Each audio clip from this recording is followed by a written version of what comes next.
Bonjour à toutes, tous. Donc moi, je suis donc Wadia Albati, je suis directrice. En fait, je fais un pas de côté. Qu'est-ce qu'un périmètre de sécurité? Est-ce que ça existe encore, un périmètre de sécurité? Je pense qu'à peu près toutes les intervenantes avant et après moi aujourd'hui vont à un moment donné parler de zéro trust et de cette idée qu'il n'y a plus d'intérieur, d'extérieur. La quantité des échanges, la quantité des données qu'on échange ne fait qu'augmenter de façon exponentielle. D'après une étude de cybersécurité Venture, je crois on dit que 200 zeta-octets seront stockés d'ici 2025.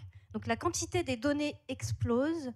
Les entités qui échangent, qui font des transactions autour de ces données explosent aussi. Donc on a évidemment les personnes, les organisations, les objets, les robots, les exécutables, enfin à peu près tout. Donc finalement, pas de périmètre de sécurité, des données qui explosent, des mobilités qui explosent. Donc finalement, la seule chose qui reste, c'est de pouvoir identifier et authentifier ce qui se passe aux extrémités des échanges.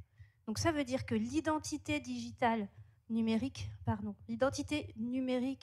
est au cœur, est essentielle aujourd'hui de la cybersécurité et de ce de quoi on doit s'assurer pour aller de l'avant. Donc finalement, autour de toutes ces histoires d'identité, il y a beaucoup de termes, de terminologie. On parle d'identification, d'authentification, d'autorisation. Tout ça, c'est pas forcément très clair. Il y a des zones quelquefois floues. Donc je veux juste revenir un tout petit peu sur ça. L'identification. Donc l'identification, si on revient à quelque chose de plus terre à terre, la vérification d'identité, tout le monde connaît ça, aux frontières. Donc on vérifie que vous êtes bien la bonne personne que vous dites être à partir de ce qu'on peut voir, des traces que vous laissez. Dans le numérique, c'est pareil. C'est vérifier que la personne, que les données, que les traces que laisse la personne de son passage, de ses opérations, forment l'ensemble de ce qu'est l'identité et qu'on peut vérifier. Donc, par exemple, on va avoir des applications qui vont vous dire de transmettre vos papiers d'identité, de vous prendre en photo avec, et au final de pouvoir vous issuer, de vous fournir un portefeuille d'identité qui vous correspond. Ça, c'est l'identification. L'authentification, c'est la vérification d'un certain nombre de données qui vous permettent d'accéder à quelque chose. Donc, je vais présenter mon mot de passe, malheureusement, il y en a encore, mon mot de passe, mon certificat, mon empreinte, mon iris, mon visage, peu importe, quelque chose de biométrique, quelque chose que j'ai. Alors là, tout le monde a entendu de multifacteur authentication. Est-ce que c'est suffisant ou pas? C'est encore autre chose. Donc ça, c'est l'authentification. Et une fois qu'on est authentifié, il y a ce à quoi on est autorisé. Ça, c'est l'autorisation, l'ensemble des droits que l'on peut faire valoir pour accéder à une ressource, pour utiliser une ressource, pour faire une transaction financière ou pas. Voilà. Donc sur ces trois domaines, je voudrais me recentrer sur l'authentification de l'identité. Et donc aujourd'hui, déjà depuis quelque temps, il y a un modèle qui s'appelle la fédération d'identité, qui permet de faire confiance à une entité, un fournisseur d'identité, un IDP, un Identity Provider, pour vérifier vos critères d'authentification, faire votre authentification, et vous donner à votre fournisseur de service l'approval, le check vert, c'est bon, vous pouvez décider de l'autorisation de cette personne et la laisser rentrer. Donc pour ce faire, il y a des protocoles, donc il y a SAML, OpenID, qui sont largement aujourd'hui utilisés, qui fonctionnent, mais il y a quand même quelque chose. Le souci, c'est qu'il y a énormément d'échanges de données personnelles dans tout ça. vous allez faire pour vous décider qui a le droit de faire quoi avec vos données. Les fournisseurs d'identité, aujourd'hui, quand ils sont étatiques, France Connect, vous pouvez réutiliser vos mêmes authentifiants pour les impôts, pour la sécurité sociale, pour un grand nombre d'organismes d'État. Là, il n'y a pas a priori de souci. Vos données, de toute façon, l'État les a déjà. En revanche, quand vous faites confiance à d'autres organismes, alors il y en a une multitude, hein, tout le monde peut avoir un IDP, mais quand vous utilisez par exemple Facebook ou autre pour vous authentifier, forcément il y a des données personnelles qui transitent dans vos tokens d'authentification et dont vous ne maîtrisez pas forcément l'usage, le réusage. Alors oui, il y a le consentement, on donne son consentement, mais est-ce qu'on sait à quoi réellement? Est-ce qu'on sait comment faire? Donc c'est un système qui fonctionne, il y a des défauts. Depuis quelques années, on entend parler d'une autre façon de gérer l'identité, un autre modèle qui s'appelle l'identité décentralisée, ou il y a un autre nom, Self-Sovereign Identity, SSI. Donc c'est une idée assez opposée en fait à la fédération d'identité. Dans la fédération d'identité, on fait confiance à un tiers. Donc il y a une entité, une personne, un objet, une chose qui veut accéder à autre chose, à un fournisseur de services, et fait appel à un fournisseur d'identité pour attester au final, oui, c'est bon, c'est bien la bonne personne, elle passe pas. Dans l'autre modèle, c'est la personne qui possède son portefeuille d'identité et qui va aller le présenter au fournisseur de services.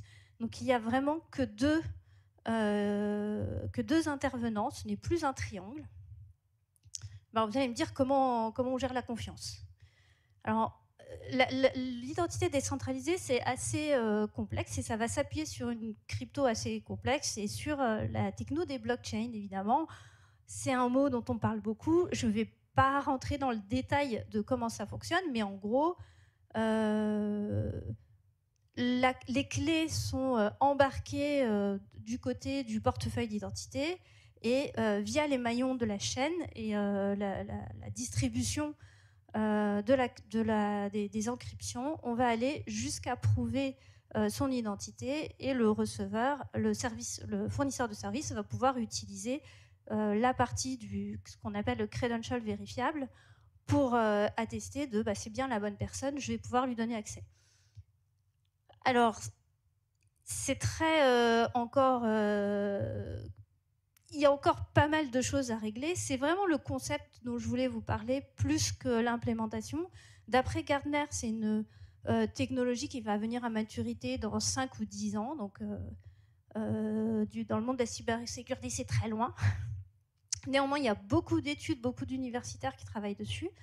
Et l'idée, aujourd'hui, c'est d'adresser tous les challenges autour de cette techno. Donc, par exemple, à l'issuance du portefeuille d'identité, comment est-ce qu'effectivement on atteste, comment est-ce que l'identification dont j'ai parlé au début est bien adressée et comment est-ce qu'on s'assure que l'issueur de portefeuille d'identité ne va pas issuer une identité falsifiée. Donc là, évidemment, il y a encore des choses à résoudre de ce côté-là. Du côté du fournisseur d'identité, la nouveauté c'est du fournisseur de service, l'identité, c'est ce qu'il va connaître, il va savoir que la personne est bien la personne qu'elle dit être, mais sans savoir qui c'est. C'est-à-dire on va juste valider que les clés sont correctes, que la validation est allée au bout, mais on ne va pas savoir, on ne va pas avoir de données personnelles concernant la personne dont l'identité ou l'objet dont l'identité est en cause. Donc en fait, si je fais un pas de côté, donc on a la façon assez classique et standard de gérer les identités aujourd'hui, surtout l'authentification, et les problèmes de vie privée, de protection de vie privée que ça touche.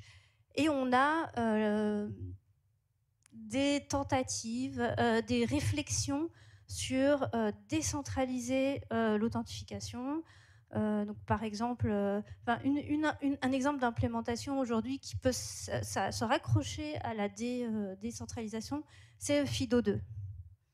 Donc aujourd'hui, il n'y a pas de certificat, c'est des clés et on possède, les entités possèdent intégralement leur identité et peuvent, leur credential d'identité et peuvent s'en servir. Donc en fait, ce à quoi je veux arriver, donc j'ai fini, je voulais juste conclure, c'est qu'aujourd'hui, je pense qu'on n'a pas encore résolu la question sur...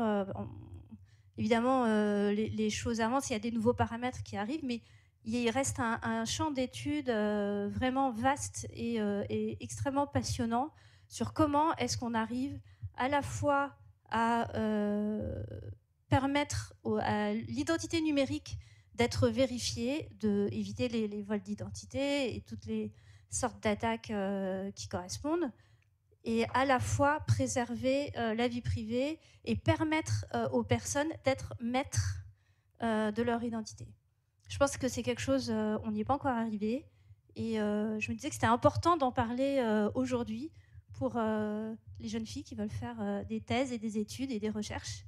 Et le champ est vraiment extrêmement vaste, et venez toutes. En effet, merci à vous. Et sous nos applaudissements, en effet. Merci. Et vous avez tout à fait raison de rappeler combien ce sujet est important.